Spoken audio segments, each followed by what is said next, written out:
Welcome to episode 3 of this Walk and Talk series. Like last time, I'm Josefin, and with me I have Robin. Hello, I'm Robin. And Jonathan. Hello. And before we begin, let me just remind you to check out episode 1 and 2 first if you haven't already. But assuming you've already watched them, let's dive into today's topics. I want to start off with weapons. We've hinted at some weapons for the Ashlands already, so can we just talk about the item progression for the biome? Yeah, sure. We have items that progress in the biome. Ha. Wow. Yeah. Next topic. Next, please. No, I think it's gonna look very much like how Mistlands was. You will come to Ashlands. Hopefully you'll find the resource you need. You'll get it, and you will get some starter equipment. And then as you progress through the whole biome, you will get some much needed special gear, or not gear, but weapons mostly. Do you have any favorites, Jonathan? Yes, I like. I don't know if we're getting into that, but like the special things with the items, I like, and I liked our discussions about the blood ones. Yeah, because what we have shown, to just recap for everyone, is we have shown some basic versions of a two-handed sword, a one-handed sword, a mace, and some dual-wielding axes. And then we also showed off a lightning version of one of the swords, so you'll be able to customize a bit. Yes, exactly. So yeah, this is an idea I've had for a while, just for players to be able to customize for their playstyle a little bit, or what they think is actually cool, and lean into the fantasy of different aspects, I guess. So the idea was that you can get these gems, 3 different colors of gems, and you could use your old weapon. This only works for flame metal, by the way. And when you get... Flame metal's a special metal. Very, very special. Very special little metal. No, but so you combine the weapon that you just made with one of the new gems that you find, and you get to make either a blood weapon, a storm weapon, or a nature weapon, which have some different abilities, not abilities, but effects. Yeah. And to answer the question as well, I have to say that the dual axes with the blood is my absolute favorite, and I think they are a killing machine. Yeah, I tend to play with that a lot as well, because I've always been a fan of axes. I know axes have kind of a bad rap in the game, like maybe, I don't know, for some reason, but I always like playing with axes because you can just take trees whenever you want. And now they're also awesome. Yeah. So I'm a happy guy. And it's also going to be built upon the same skill as the axe skill has already been, right? It's not going to be a brand new dual-wielding axes skill. It's on the axes, yes, exactly. So you don't have to, if you did like axes before, so axes overall in Valheim is a little bit boring because they are a tool at the same time they're a weapon, so they're not the best weapon in the game mostly. But going into two-handed axes or dual-wielding axes, they feel really, really nice. But then again, we do have the two-handed sword. We have spears, we have a lot of weapons. I think this is the biome with most weapons so far. For sure. Yeah, I mean for sure, because especially because of the gem like specialization, it's really turning into a lot of a lot of weapons. So there's a lot of fun things to play with. And I think it's really nice as well that if you have a certain weapon type that is your favorite, like previously it was basically just one weapon that you were going to have, and now you can actually make a choice within that weapon type as well. So I think hopefully it's something that people will enjoy. Yeah. Indeed. And speaking of choices, in the Mistlands, we also introduced the possibility to play as a mage. How does the mage side grade, as we call it, how does that feature into the Ashlands and into the rest of the game? Very interesting question, Josefin. Well, let me tell you. Okay, so I think mages or wizards or warlock, whatever you call it, I think it's not a side grade, in my opinion. It's more a playstyle, so we have to accommodate for that playstyle. And with that said, we also are but we used to say side grades about a lot of the armors and so on. It wasn't the main progression armor that you needed.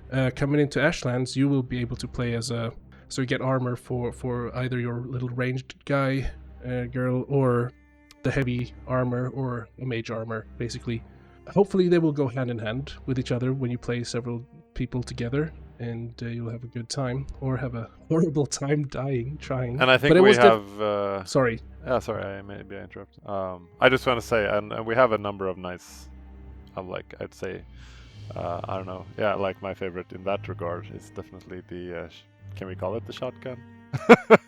I can affectionately call it the shotgun, maybe. Yes. Yeah. There's a number of really nice magic choices to make as well. But that was a journey too, right? Because I remember the very first time I play tested, like going into the Ashlands. I had a mage character, and I tried to use an ice staff on fire enemies, and it didn't work. Yeah, but I think that was. That's not the. That was very early. Yeah. That was very early. Yep, and we can't actually blame the staff for that. I think, I think it's on the enemy's side that they were. I'm just a bad player. No. It's actually, I think it was on the the enemy's side. I mean, that they were like immune or something. I guess, or is that correct, Jonathan? Or was yeah, I think it was just that they were like for some reason, like that is one of the interesting things with Ashlands has been that, like, kind of what do you say, challenging our design on, okay, we just gave everybody fire weapons, and now they're going into fire territory. Is everybody immune to fire? Like, are fire creatures or are Ashlands creatures immune to cold, or are they susceptible to cold? Or like that has been like going a bit forwards and back quite a bit, and I think we've landed in something that works quite well now, but it hasn't been really clear cut, or what is it? And yeah, exactly, it's been difficult because since you get a fire and an ice weapon, you get both parts of the spectrum going into a place which is like fire. I think that when we have the undead vibe going on, it's more. I think it's more general now. That it's more. I think it's better that way, because before. Okay, so if you go back and we made like the lava lands or whatever, then you kind of expect the ice staff to be king, right? But in this case, I think people will have a good time and die and have a good time. Yeah, exactly, and not just do like a lot of games are, where like, oh, fire creatures are immune to fire, and they're like you take extra damage from ice. It's more that, oh, both playstyles will work. Exactly. We have so many discussions about this. Like, so in my mind, it's like if you're a hot fire demon, then looking for a single hot fire. Exactly. Then in my opinion, then if you're shooting like snow on me, then it melts. I'm not getting any damage. But at the same time, it's like, yeah, they should be maybe allergic to cold at least. Exactly. It should either kind of be the one or the other, right? But it's not really sure which one it is. Yeah. So I think it's one of those game kind of tropes that have existed forever, and yeah. But yeah, I think it works quite well. Like you said, with the undead, it becomes much more clear. But it's important that both of them work. Like, it would be really weird if we gave like, oh, there's ice and fire magic now, but yeah, the next place you're gonna go is one of them is useless. So have fun.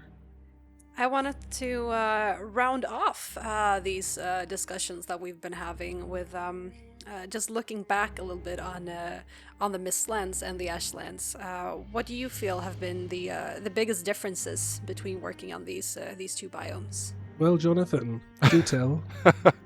Well, a lot of differences. Like, I don't know where. Or similarities, if that's easier. Yeah. Okay, I don't know where to start, actually. Like, there's been a lot of differences. I think. Go ahead, Robin. I think you have this. Yes, sorry.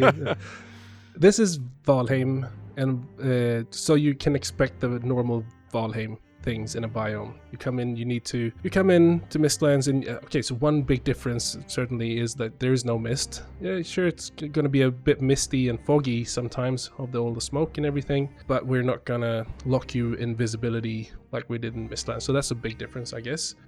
We have heard a lot of feedback from players about the mist specifically. Maybe that's something we will do something with in the future, try to ease that in or out somehow. But the similarities with Mistlands, I think, is a lot very similar with the Black Forest, because we did go through like what would Black Forest do in Mistlands, and that's what we did here as well. Yeah. But I think like work-wise and like what you can expect, I mean, it's definitely turning into a very well worked biome. Like, I actually had a dream about Ash. Maybe it's a bad sign. I dreamt about Ashlands the other night, and I was like, yeah, it's actually pretty cool now. And realizing that, and that we put a lot of work into it, and that it's still going to be like very difficult. I think, like if you compare it to Mistlands Land, it's a very difficult biome, but it's difficult in maybe another way. Like Mistlands can be a bit frustrating with the verticality and all the mist, and some players didn't appreciate that.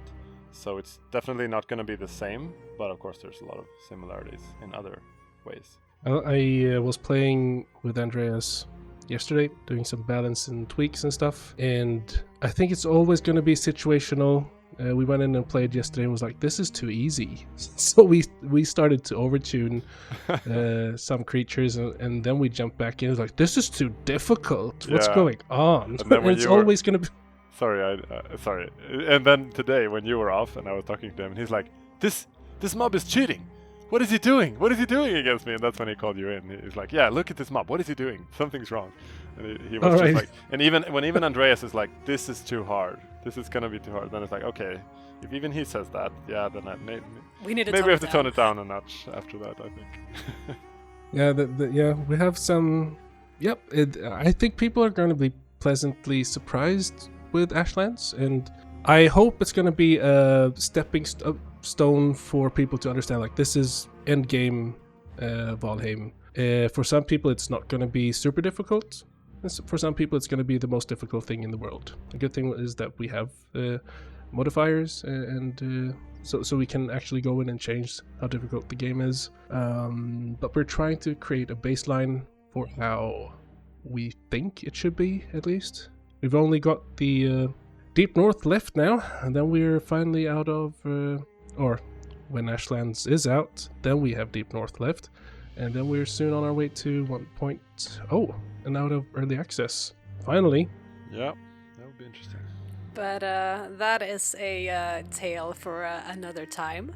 And this episode is also going to mark the end of this little series. So I want to thank everyone for listening, and I want to thank both of you for joining me and for chatting about the Ashlands. Thank you so much for tuning in and listening. It's been awesome. Hopefully you like Ashlands, and I hope you like today.